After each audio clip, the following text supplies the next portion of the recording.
अफगान तालिबान की जानिब से जारहियत पर वज़ीर आज़म शहबाज शरीफ ने आज आला सतह का इजलास तलब कर लिया है, जिसमें अहम फैसले मुतवक्के हैं।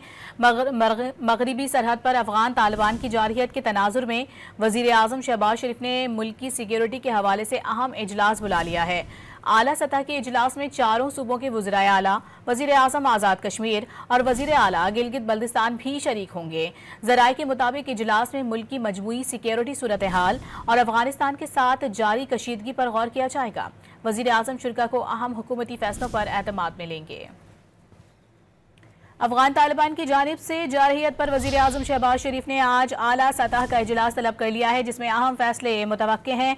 मगरबी सरहद पर अफगान तालिबान की जारहियत के तनाजुर में वज़ीर आज़म शहबाज शरीफ ने मुल्क की सिक्योरिटी के हवाले से अहम इजलास बुला लिया है। आला सतह के इजलास में चारों सूबों के वज़ीराए आला, वज़ीर आज़म आज़ाद कश्मीर और वज़ीर आला गिलगित बल्तिस्तान भी शरीक होंगे। ज़राए के मुताबिक इजलास में मुल्क की मजमूई सिक्योरिटी सूरत हाल और अफगानिस्तान के साथ जारी कशीदगी पर गौर किया जाएगा। वज़ीर आज़म शुरा को अहम हुकूमती फैसलों पर एतमाद मिलेंगे।